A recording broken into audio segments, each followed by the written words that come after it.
오늘 우리 교회는 이제 코로나19로 오랫동안 멈추었던 점심 식사와 오후 예배가 재개되어집니다. 우리가 처음 오후 예배를 멈추었을 적에 한동안 식사하는 그 즐거움, 그 중요성과 오후 예배의 귀중성을 뼈저리게 그때가 좋았다라고 했었는데, 여러분들은 모르겠습니다만 저를 비추어 보니까 오랫동안 쉬다가 이제 다시 시작한다라고 하니까 소위 누구 말 맞더래 소리 반 바람 반이라고 하듯이 기쁨도 막 넘쳐서 가슴이 두근거리는 반면에 한편으로 대단히 부담이 되어요. 이제 다음 주일부터 오후 예배까지 해야 되는구나 라고 하는, 그리고 다른 사람들을 통해 들었는데 다른 교회 막 믿음 좋다고 하는 권사님들이 이제 다음 주일부터 오후 예배 드려야 된다. 당연하죠. 인간이니까.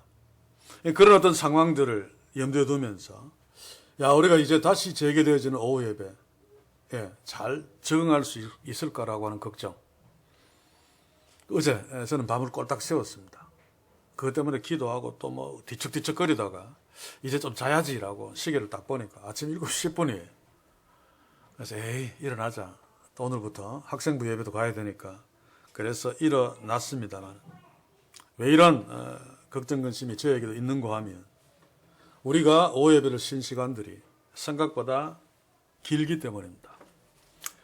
사실 한 번도 해보지 않은 새로운 시도를 할 적에, 새로운 시작 앞에, 오늘 제목도 그렇게 정했습니다만, 한 번도 해보지 않은 새로운 시작 앞에 섰을 적에 당연히 부담이 있습니다만, 그러나 그것보다 훨씬 더 힘든 것이 과거에 해왔던 것을 멈추었다가 다시 시작할 때, 그것도 긴 시간 멈추었다가 다시 시작할 때, 육체적으로도 그렇고 특별히 심리적으로 잘 적응하지 못합니다.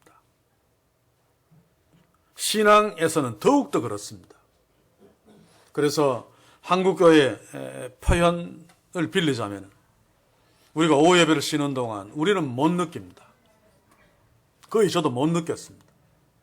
그러나 오후 예배가 코앞에 있다는 생각을 하면서 제가 반응하는 모습을 보면서 소위 믿음이 식었다, 신앙을 팔아먹었다라고 하는 표현들을 쓰죠. 저도 그동안 상당히 신앙을 많이 팔아먹었구나, 그 믿음의 열기가 상당히 많이 식었구나 라고 하는 현실을 인정하지 아니할 수 없었습니다. 그래서 오후 예배를 시작하는 오늘, 사실은 중단된 누가복음을 이어가야 되는데 새로운 어떤 결단들이 필요하겠다라고 하는 필요성 때문에 지난 주간에 개인적으로 묵상하다가 꽂힌 여호수아서 3장을 가지고 오후 예배를 시작하는 새로운 주일 성수 앞에서 새로운 결단들을 했으면 좋겠습니다. 그래서 제가 새로운 시작을 위하여 라고 하는 제목을 붙였습니다. 물론 한 번도 해보지 않은 새로운 시작은 아닙니다만, 그럼에도 불구하고 오랫동안 멈추었다가 시작하는, 그래서 한 번도 해보지 않은 새로운 시작보다 도리어 더 힘든 새로운 시작 앞에 우리들이 섰기 때문에 오늘이 여호수아서 3장으로 어떻게 회복된 오후 예배가 있는 주일 성수에 적응할 것인가를 곰곰이 고민하며 생각하는 시간이 되었으면 좋겠습니다. 오늘 우리가 볼 이 여호수아서 3장도 이스라엘 백성들이 오랫동안 애굽 땅에 노예로 살다가 하나님께서 모세를 통해서 출애굽시켜 주시고 광야를 지나 홍해를 건너고 계속해서 40년 동안 광야 행군 끝에 이제 지도자도 여호수아로 바뀌어버리고 또 행군도 이제 멈추고 요단강 앞에 서서 요단강을 건너 본격적으로 가나안 땅을 정복해야 되는 새로운 일들 앞에 지금 이스라엘 공동체가 서 있습니다. 오늘 여호수아서 3장은 바로 이런 새로운 시작을 해야 되는 이스라엘 공동체가 어떻게 가나안 땅을 정복하는 새로운 시작을 위해서 준비하고 있는가, 무엇을 준비했고 어떻게 출발했는가를 기록하고 있습니다. 그래서 우리도 이 말씀을 주목하면서 이전에 했던, 그러나 전혀 하지 않은 새로 시작하는 것보다 더 힘들 수 있는 새로운 시작, 오후 예배가 있는 거룩한 주일 성수 앞에서 이 말씀을 통해서 어떤 준비를 하며 어떻게 출발할 것인가를 우리 함께 고민해 보기를 원합니다. 자, 오늘 본문 1절을 그러면 한번 읽어보겠습니다. 여호수아가 아침에 일찍이 일어나서 이스라엘 사람들을 더불어 시딤에서 떠나 요단에 이르러서는 건너지 아니하고 거기서 유숙하니라. 여호수아가 아침 일찍이 일어났습니다. 자, 그런데 왜 일찍 일어났는가? 매일 365일 계속 아침 일찍 일어났으면 오늘 본문이 그것을 기록하지 않았을 것입니다. 어제 그저께는 조금 늦잠 잘 수도 있었는데 오늘 여호수아가 아침 일찍 일어났다. 그 이유가 무엇일까를 먼저 짚어볼 필요가 있죠. 그 배경이 바로 앞에 여호수아서 2장 22절 24절입니다. 물론 그 전체가 배경입니다만 한번 읽어볼게요. 그들이 가서 산에 이르러 따르는 자가 돌아가도록 사흘을 거기서 요하매 따르는 자가 그들을 길에서 두루 찾다가 만나지 못하니라. 그 두 사람이 돌이켜 산에서 내려와서 강을 건너 눈의 아들 여호수아에게 나와 그 당한 모든 일을 고하고 또 여호수아에게 이르되 진실로 여호와께서 그 온 땅을 우리 손에 붙이셨으므로 그 땅의 모든 거민이 우리 앞에서 간담이 녹더이다. 미리 요단강을 건너서 여리고성에 잠입한 두 정탐꾼이 라합이 숨겨준 덕분에 목숨을 부지하고 여호수아에게로 돌아옵니다. 이 두 정탐꾼이 여호수아에게 돌아와서 보고한 내용이 24절 후반부죠. 여호수아의 여리고성의 상황을 정탐꾼으로부터 들은 여호수아가 그 다음날 아침에 일찍이 일어났다는 것입니다. 이것은 가나안 땅을 정복하라는 하나님의 명령에 대한 반응입니다.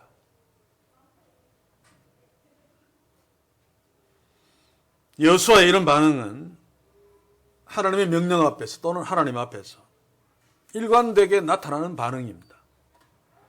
여호수아서 6장 12절을 보시면 여호수아가 아침에 일찍 일어나니라. 7장 10절 여호수아가 아침에 일찍 일어나서 8장 10절 여호수아가 아침에 일찍 일어나서. 사랑하는 성도 여러분, 우리는 오랫동안 주일 오후 예배를 멈추었습니다. 그래서 앞에서 제가 이야기했듯이 나도 모르게 오후 예배를 계속 하는 것보다 영적으로 많이 다운되었을 것이 틀림없습니다. 오후 예배를 하나님께 하지 않은 만큼 하나님께 대해서도 영적으로 무뎌졌음도 틀림없습니다. 그러나 오늘부터 정부의 방침이 있어서 그렇습니다만 오후 예배를 드릴 수 있게 된 것은 하나님의 은혜고 배려죠.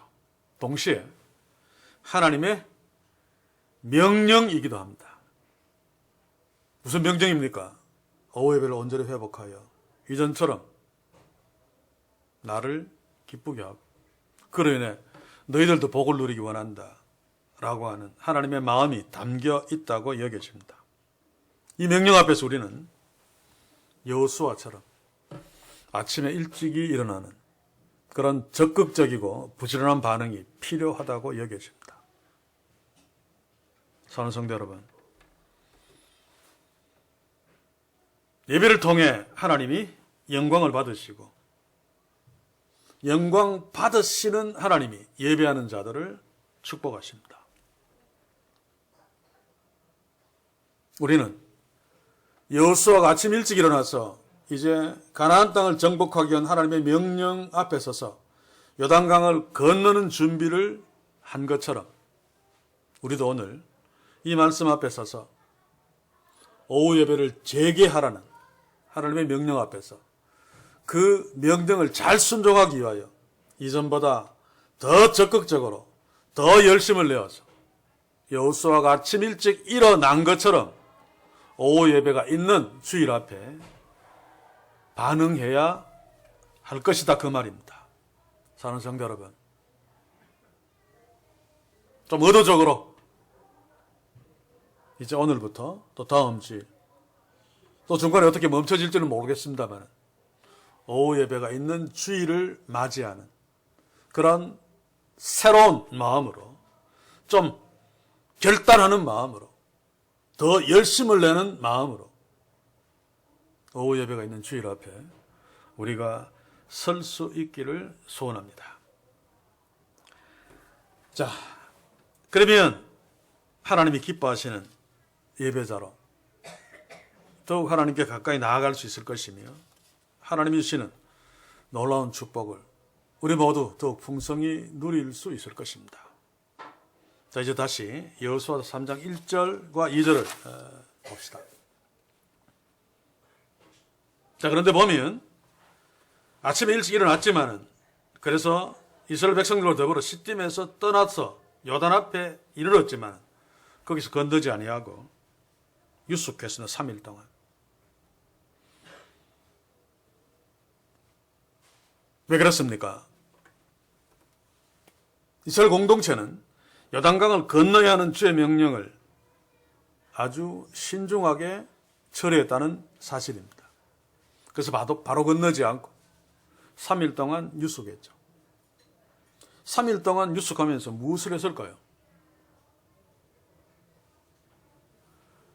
아마도 주변을 살피고 공동체를 돌아보고 요단강을 건너갈 작전을 짜고 그리고 무엇보다도 하나님께 기도하면서 요단강을 건널 준비를 했을 것입니다.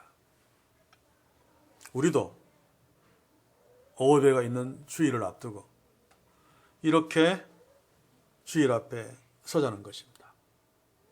이미 이전에 오후 예배를 드려왔으니까 아무 생각 없이 그냥 되는 대로 오후 예배가 있는 주일을 맞이하지 말고 신중하게 우리의 영주간의 현재 상황을 다시 한번 체크하고 또 기관별이면 기관별로 우리 믿음의 지체들의 어떤 상황들을 다시 한번 서로 돌아보며 또한 기도하면서 오후 예배의 회복과 또 우리 교회 공동체, 가정 그리고 나 자신을 위해서 기도함으로 신중하게 오후 예배가 있는 주일을 준비하고 맞이하기를 원합니다. 우리 자신들을 한번 돌아봅시다. 오후 예배가 없는 긴 시간 동안 내가 어떻게 되었나? 우리 교회 공동체는 어떤 상태일까? 주일날 출석 잘하던 지체들이 좀 나태해지지는 않았는가? 한번 돌아보면서 주께 기도하며 주여 우리 모두가 예외 없이 오후 예배가 있는 주일을 잘 소화해내고 잘 적응하여 다시 주일을 더욱 하나님을 기쁘시게 하는 주일로 주일이 더욱 우리에게 복된 주일로 소화해 갈 수 있도록 나와 우리의 가정과 우리의 기관과 우리의 교회 공동체를 축복해 주옵소서. 신중하게 진지하게 이스라엘 공동체처럼 바로 건너지 아니하고 3일을 유하면서 우리 자신들을 돌아보는 그런 지혜로운 준비가 우리에게 있기를 주의 이름으로 간절히 소원합니다. 이때 무엇보다도 중요한 것이 우리의 생각대로가 아니라 하나님의 인도하심을 따라 신중하게 준비하고 움직이고 해야 됩니다. 그렇죠? 3절, 4절을 함께 봅시다. 백성에게 명하여 가로되 너희는 너희 사람 제사장들이 너희 하나님 여호와의 언약궤를 매는 것을 보거든 너희 곳을 떠나 그 뒤를 좇으라. 자, 여호수아가 하나님의 명령에 따라 이스라엘 백성들의 명령한 것이 무엇인가 하면 너희 마음대로 출발하고 앞서가지 말고 제사장들이 언약궤를 매는 것을 보거든 너희는 너희 곳을 떠나 그 뒤를 쫓아라 라고 명령합니다. 자, 언약궤는 무엇을 말합니까? 하나님은 보이지 않습니다. 그래서 언약궤는 하나님의 임재를 상징하는데, 다시 말해서 보이는 하나님이라고 보면 됩니다. 이스라엘 백성들에게는. 그래서 제사장들이 언약궤를 매면 출발하는 거죠. 메고 가는 것을 보고 그 뒤를 따라가라 라고 하는 것입니다. 너희 마음대로가 아니라 하나님의 인도하심을 따라가라는 거죠. 인도하심을 보면서. 그래서 4절에 보면 언약궤와 백성들 사이의 거리를 200규빗 정도 되게 하라 라고 말합니다. 그러나 너희와 그 사이 상거가 2000규빗쯤 되게 하고 그것에 가까이 가지는 마라.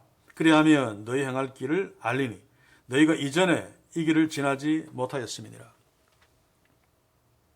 생전 경험하지 못한 새로운 일 앞에 서서 나아가야 하기 때문에 하나님의 인도하심을 따르는 것은 필연적인데, 그래서 법궤를 따라가야 하는데 2000규빗쯤 거리를 두라라고 말합니다. 이 2000규빗은 정확하게 한 규빗이 얼마인지는 잘 모릅니다. 수천 년 전에 다니기 때문에, 길이 다니기 때문에. 근데 대강 유추해 보면 800m에서 한 1km쯤 됩니다. 그러면 법궤를 메고 있는 제사장과 백성들의 첫 거리가 굉장히 멀죠.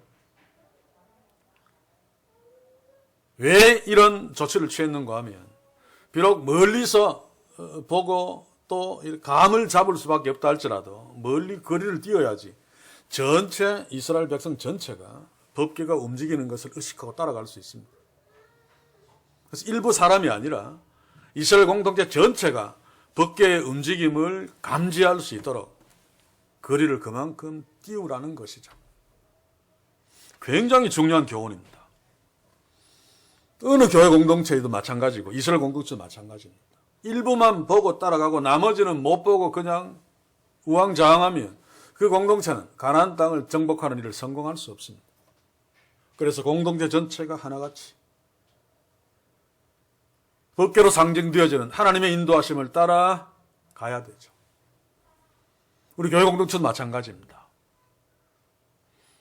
어떤 교회에서 목사님이 설교하는 거 보니까 개미들이 10%만 열심히 일하고 나머지 90%는 일 안 한다.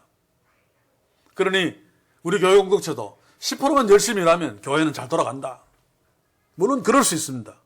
그러나 하나님의 공동체는 개미 공동체하고는 다릅니다. 그렇죠? 대부분 보면 극히 일부의 지체들이, 직분자들이 사명 맡은 사람들은 앞에서 막 열심히 일하고 주일날도 막 예배 전에 일찍 와서 막 준비하고 막 그러죠. 물론 그런 지체들이 필요합니다.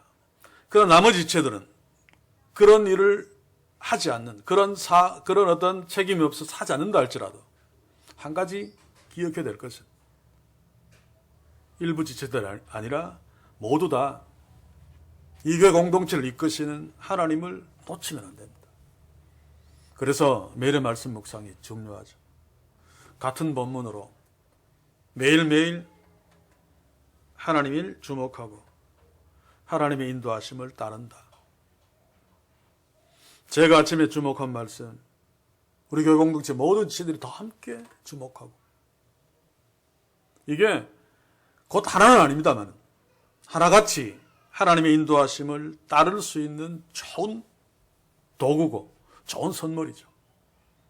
그래서 저는 공동체 전체가 법궤로 상징되어지는 하나님의 인도하심을 따라가는, 그래서 이스라엘 공동체는 800m에서 1km 정도의 거리를 두고 법궤를 따라가도록 했던 것처럼 다 함께 법궤를 의식하고 따라가도록 하기 위해서 우리 공동체 지체들 한 사람도 예의 없이 매일의 말씀 묵상이나 또 공예배에 들려지는 말씀에 집중하여 함께 하나님의 인도하심을 따라가는, 그래서 이 교회 공동체에 주어진 하나님의 사명을 성공적으로 수행함으로 우리 모두가 하나님 앞에서 복된 자들, 복된 교회 공동체, 복된 한 사람 한 사람 되는 축복이 있기를 주의 이름으로 간절히 소원합니다.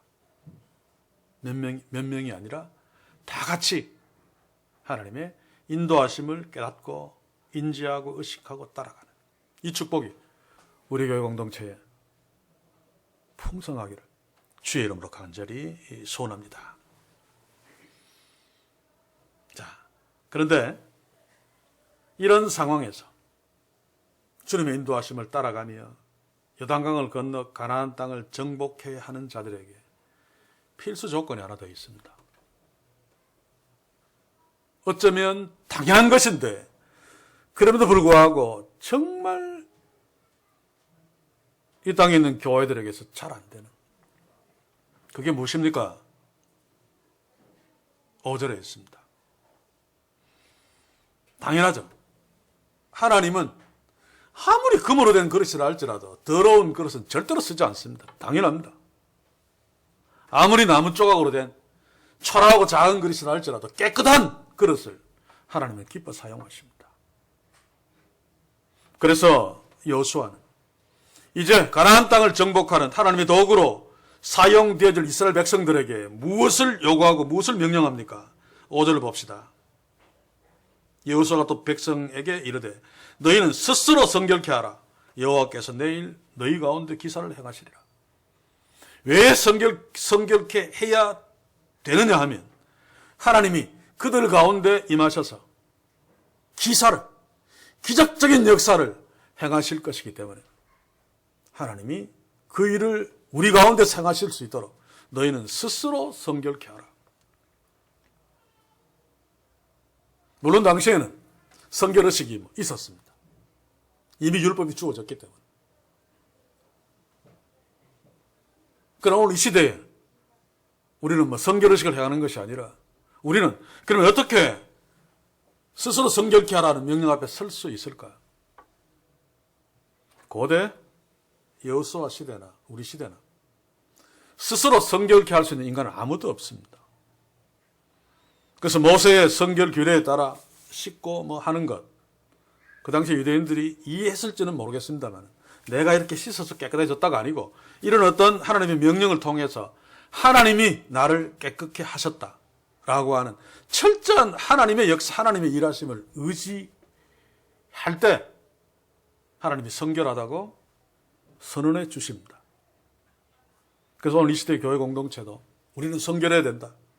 죄 좀 덜 짓고 거짓말 좀 적게 하고 이런 것으로 하나님이 원하시는 성결 앞에 우리가 설 수 있는 것이 아니라 성결케 할 수 있는 능력은 오직 십자가의 능력밖에 없습니다. 예수 그리스도께서 십자가에 죽으심으로 세상에서 죽음보다 강한 죄의 능력을 깨뜨리시고 우리를 죄로부터 자유케 하셨고 또 약속하신 성령을 주시어서 우리 속에 계신 성령을 인하여 우리가 죄와 싸워서 이길 수 있는, 그래서 스스로 성결케 하라는 명령에 순종할 수 있는 능력을 갖고 있습니다. 중요한 것은 하나님께서 우리에게 주신 그 구원의 능력이 나타난 십자가, 그 십자가를 철저하게 의지하면서 나아가는 거죠. 우리는 수없이 자신에게 쏘가받지 않습니까? 저도 그렇습니다. 내 스스로 이제 이런 건 절대로 안 하고 이것만 할 거야 결심해봤자 작심삼일이라는 속담도 있지만 저는 작심 하루도 안 가는 그런 경우들이 허다하게 많았습니다. 그래서 그런 자기 의지하지 말고 하나님이 대신 죽으신 그 십자가를 주목하며 그 주님의 놀라운 은혜를 계속 묵상하며 의지하며 나아가면 어느 순간에 내가 맨날 졌던, 결심해도 하루도 안 갔던 그 죄와 막 싸우고 있는 내 모습을 발견하게 됩니다. 제 경험입니다. 마찬가지입니다. 그리고 이기는 내 모습을 발견하게 됩니다. 그런 모습을 보고 하나님이 너 의로워 깨끗해 라고 박수 쳐주시는 주의 박수 쳐주심을 깨달을 수 있습니다. 이게 성결함의 능력이고 거룩함의 능력이죠. 우리의 일방적인 노력이 아니라 하나님의 은혜로 말미암은 노력. 이 동력은 나로부터 나오는 것이 아닙니다. 주께로부터 나오는 거죠. 그래서 십자가의 능력입니다. 내래 말씀 묵상을 통해서 경험하는 것들 아닙니까? 1년 전에 나보다, 한 달 전에 나보다 훨씬 더 하나님께로 가까이 나아가 있고 거룩함의 능력을 더 많이 갖고 있는 나 자신을 발견할 수 있지 않습니까? 이게 성장이고 성숙이고 성화의 과정이죠. 여기에서도 우리가 어떻게 스스로 성결할 수 있는가? 날마다 말씀 앞에 서는 것밖에 없습니다. 거기서 하나님의 은혜를 만나고 십자가를 만나고 나는 할 수 없지만 주의 명령 앞에 서서 주여 내 속에 계신 성령으로 말미암아 내가 할 수 있습니다. 고백하면서 나아가면 주의 성령께서 역사하심으로 우리가 할 수 없는 성결함의 삶, 성결함의 능력들을 우리가 가질 수 있습니다. 이런 성결함을 통해 하나님이 그 가운데 거하시며 기사를 행하시는 기적적인 역사를 행하시는 놀라운 일들을 행하시죠. 우리 교회 공동체 지체들 한 사람 한 사람 주의 말씀 앞에 신실하게 섬으로 내 힘이 아니라 십자가의 능력으로 죄와 싸우면서 사는 삶을 통해 우리와 함께 계신 하나님이 이스라엘 공동체 가운데 역사하시며 기적을 행하시며 요단강을 가르시고 가나안 땅을 정복케 하신 그 하나님, 우리 교회 공동체에 늘 거하시며 요단강을 가르는 그런 이상의 기적적인 역사를 통해서 우리가 놀라운 주의 일들을 이루어내는 도구로 또 주께서 축복하시는 한 사람 한 사람 가정되는 그런 기가 막힌 역사, 복된 역사가 십자가를 의지함으로 성결한 삶, 거룩한 삶의 능력을 통해 우리에게 풍성하기를 주의 이름으로 또 한번 간절히 소원하고 또 소원합니다. 자, 그러면 이 성결함을 이란 축복,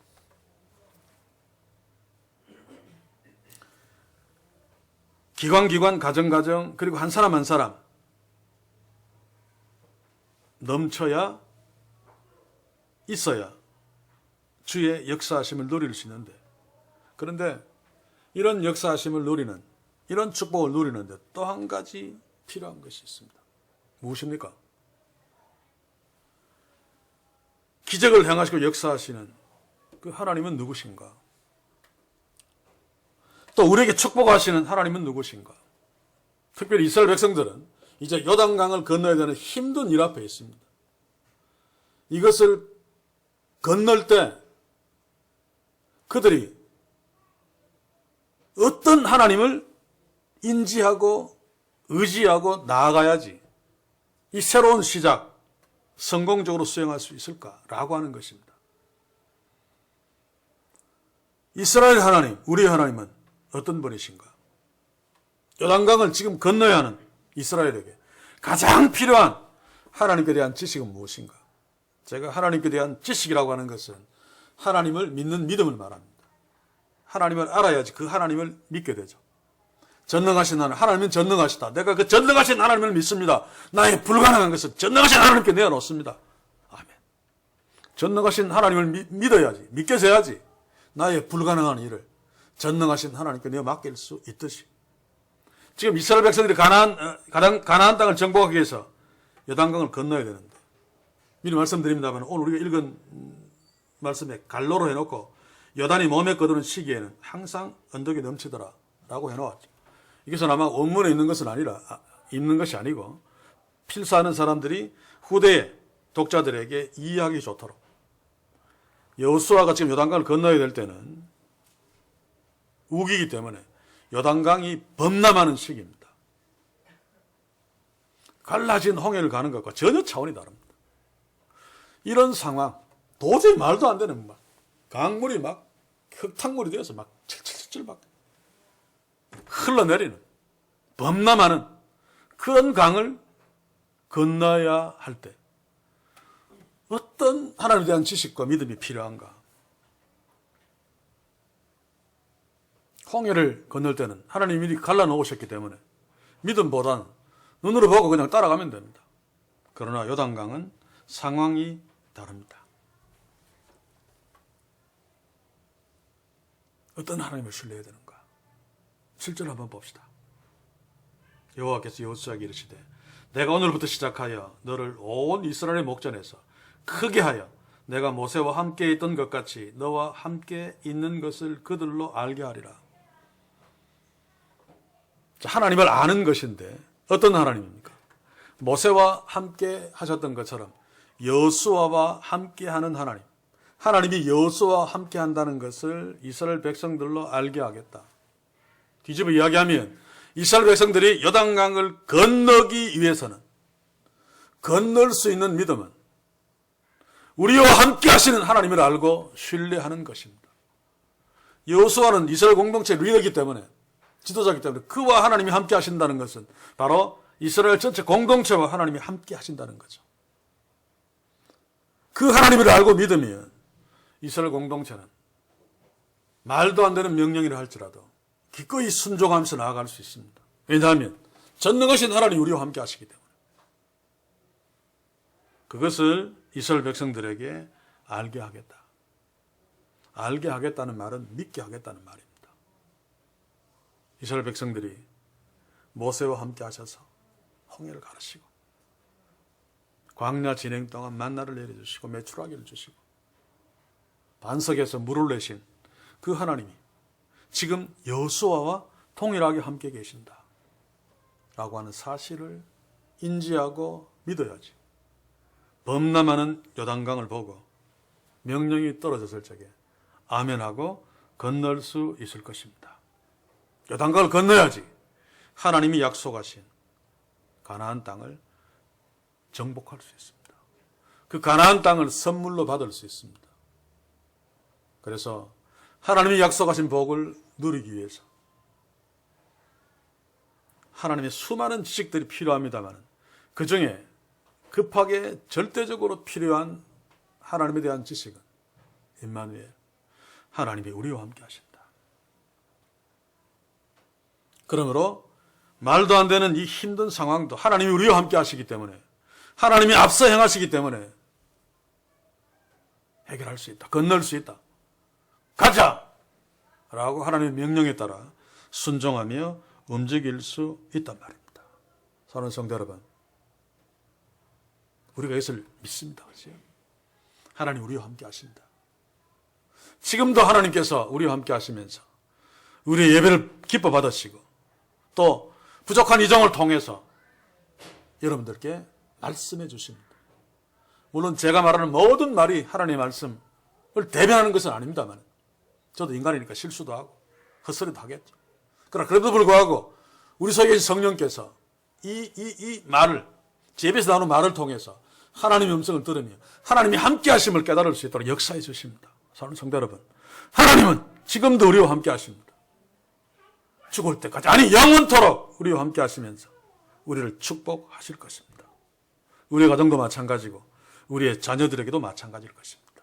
그럼에도 불구하고 우리가 그것을 잘 인지하지 못하고 잊고 있을 적에 어려운 문제 앞에 부딪히면 두려워 떨 수밖에 없죠.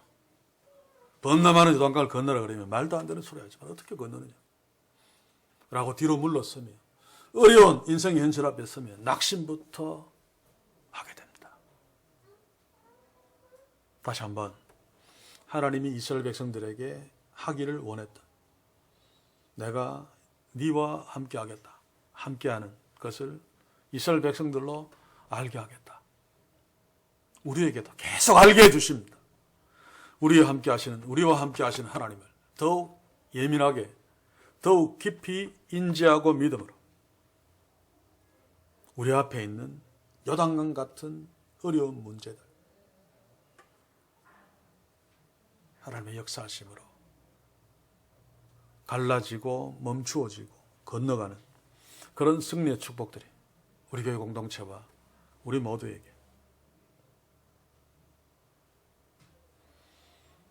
오해가 있는 주의를 준비하며 적응하는 우리 모두에게 풍성이 넘치기를, 승리의 축복이 홍이 아니라 요단강 앞에서도 일어날 수 있기를 주의 이름으로 간절히 소원합니다.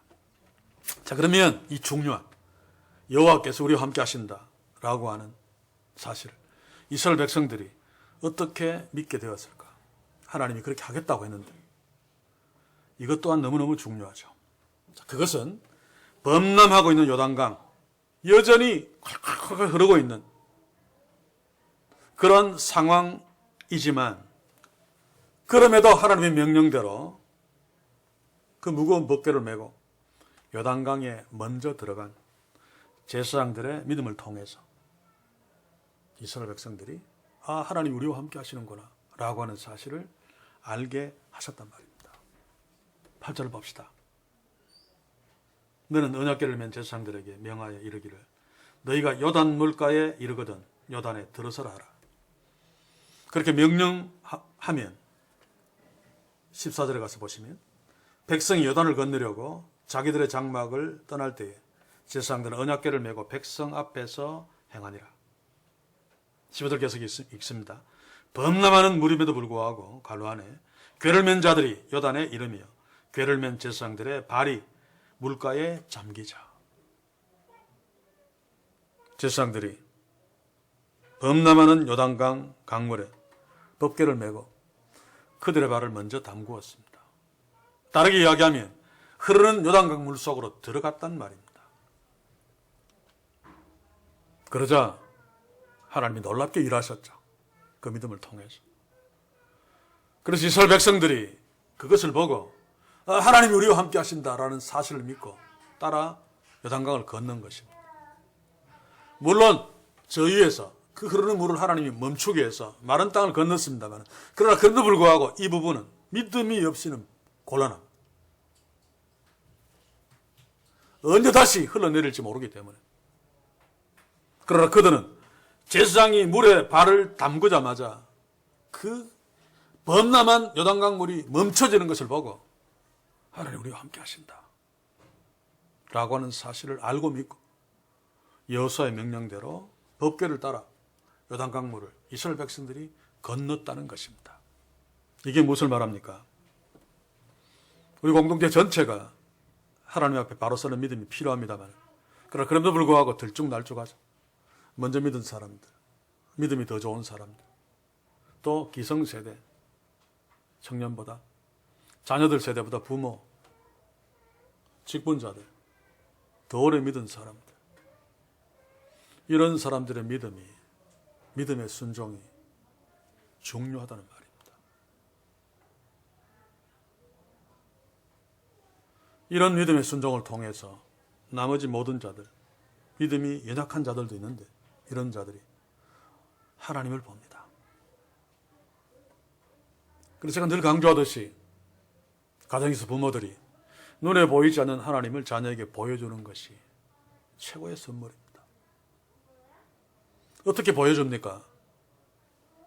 우리가 살아계신 하나님을 철저하게 신뢰하고 그 말씀대로, 그 말씀의 내용이 무엇이든지 간에 그 말씀대로 순종할 적에 그것을 보는 자들이 살아계신 하나님을 볼 수 있습니다. 왜냐하면 믿음으로 순종하면 하나님이 역사하시는 것은 필연적이기 때문에 믿음의 순종으로 말미암아 하나님의 역사를 다른 사람들이, 지체들이 볼 수 있단 말입니다. 눈으로 아니라 할지라도 인지할 수 있습니다. 그러면 믿게 되어지고 함께 가는 거죠.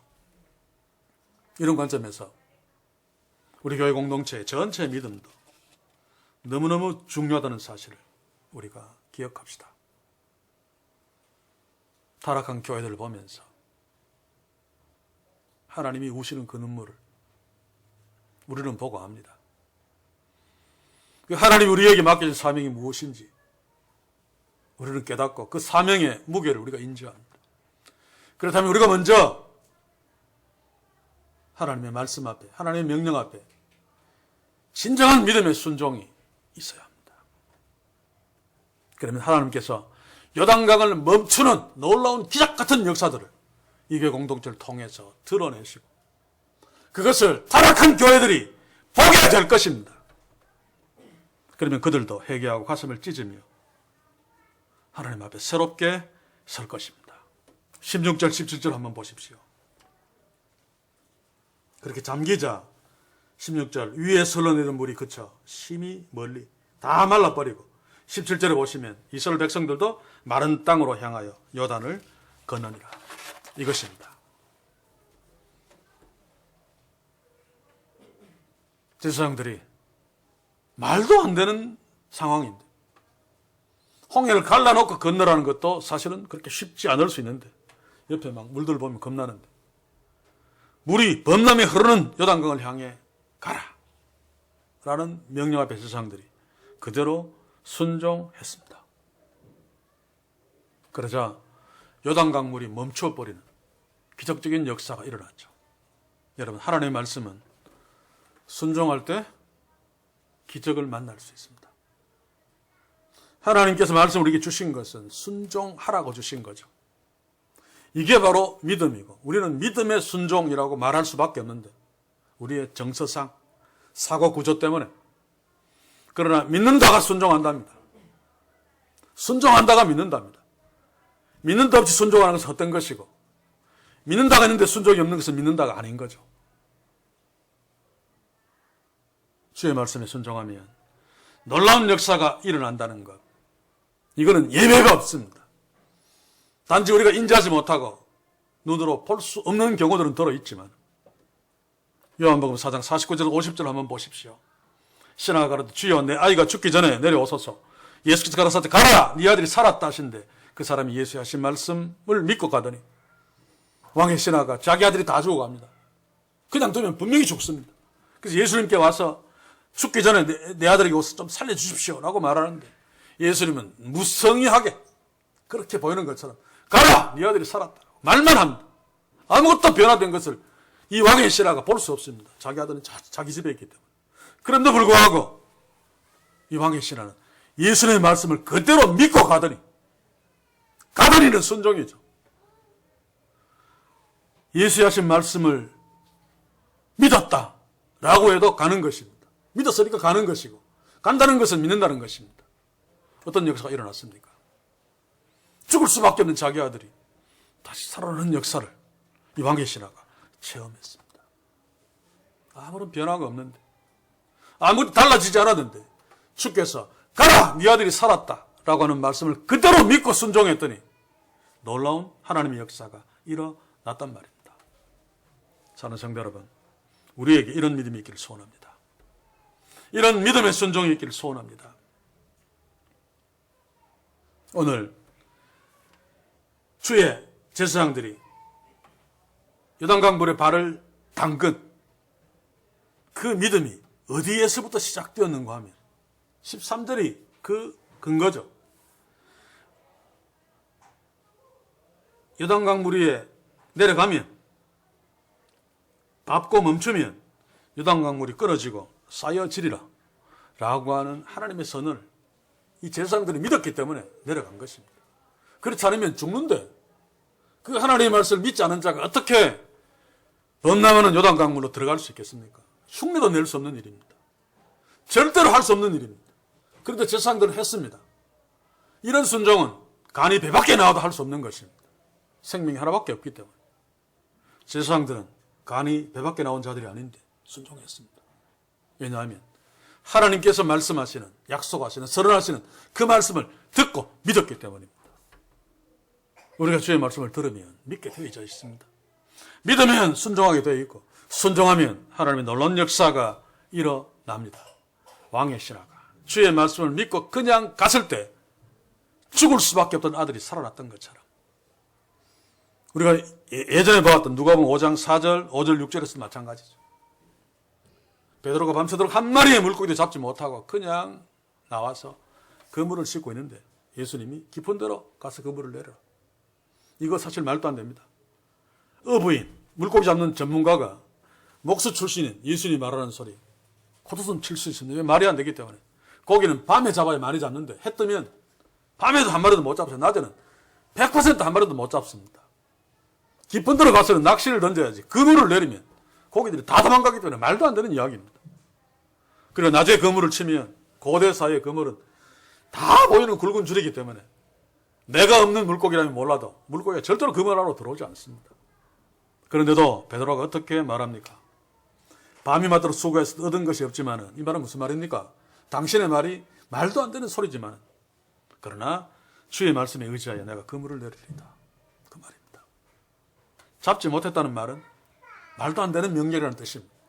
그래도 순종한다는 말입니다. 순종했더니 그물이 찢어져 버릴 정도로 많은 물고기를 잡았습니다. 이게 하나님의 역사하심이죠. 주의 말씀을 귀담아 듣고 순종하죠. 들으면 믿음이 생깁니다. 그냥 근성으로 들어서 그렇지, 집중해서 들으면 성령께서 역사하셔서 믿음이 생기고, 믿음이 생기면 순종하게 됩니다. 강이 범람하는 말도 안 되는 주의 말씀이지만 순종할 수 있습니다. 사랑하는 성도 여러분, 다시 한번 주의 말씀에 귀 기울을 요청합니다. 그리고 하나님을 향해 믿음이 생기기를 소원합니다. 그러므로 내 앞에 범람하는 요단 강물 같은 어려움, 이것 때문에 내가 한 걸음도 나아갈 수 없는 그런 절망적인 상황이라 할지라도 주께서 명령하시는 대로 순종하면 요단 강물이 멈추어지는 역사, 건너가서 가나안 땅을 정복하는 역사가 우리에게도, 우리의 가정에도, 우리의 직장과 사업체에도, 이 교회 공동체에도 있을 것을 믿습니다. 우리 하나님은 살아계시기 때문에, 왕의 신하에게 역사하셨던 하나님은 지금도 살아계시기 때문에, 베드로에게 역사하신 하나님은 지금도 살아계셔서 우리와 함께 하시기 때문에, 사랑하는 성도 여러분, 주의 말씀을 들음으로 순종함으로 우리에게는 놀라운 축복이, 특별히 오후 예배가 있는 주일 잘 적응하여 주일날 한 번 예배하면 3번 주의 말씀 앞에 섰던 것, 2번 하나님께 예배하고 2번 주의 말씀 앞에 서므로 더욱더 큰 믿음이 생기고 더욱더 순종하는 은혜의 기회들이 더 주어지므로 더 많은 기적적인 역사가 우리의 삶에 풍성하기를 주의 이름으로 간절히 소원하고 또 소원합니다. 기도합시다. 주여, 오늘 새로운 시작을 앞두고 오후 예배가 있는 주일 성수를 맞이하여 우리의 나태해졌을 수 있는, 무뎌졌을 수 있는 하나님을 향한 우리의 믿음들을 점검하고 이 교회 공동체가 어떻게 이 새로운 주일 성수 앞에 설 것인가를, 그리고 더 나아가 하나님의 뜻들을 어떻게 이루며 주의 복을 어떻게 누릴 수 있는가를 주께 주신 말씀을 통해 주목했습니다. 주여, 우리 교회 공동체 한 사람도 예외 없이 여호수아처럼 주의 말씀 앞에 아침 일찍 일어나 적극적으로 순종하는 놀라운 축복을 허락하소서. 그럼에도 신중하게 살피고 돌아보며 기도함으로 준비하고 순종하는 신중한 믿음의 축복, 순종의 축복을 허락하소서. 또 그들이 언약궤를 바라보고 주를 따랐던 것처럼 하나님의 인도하심에 따라 내 생각대로가 아니라 주님보다 앞서지 아니하고 주님 뒤따라가는 놀라운 믿음을 우리에게 허락하소서. 이를 통해 우리가 나아갈 수 있도록 말씀을 주목하게 하시고 말씀을 들을 수 있게 하시며 더 큰 믿음이 생기게 하시어 그 말씀에 순종함으로 요단강이 갈라지는 역사가 우리의 삶 속에, 우리의 교회 공동체에, 우리의 가정에, 또 우리가 있는 생활 속에서 넘치도록, 그 축복을 만날 수 있도록 우리 모두를 축복해 주시옵소서. 예수님의 이름으로 기도하옵나이다. 아멘.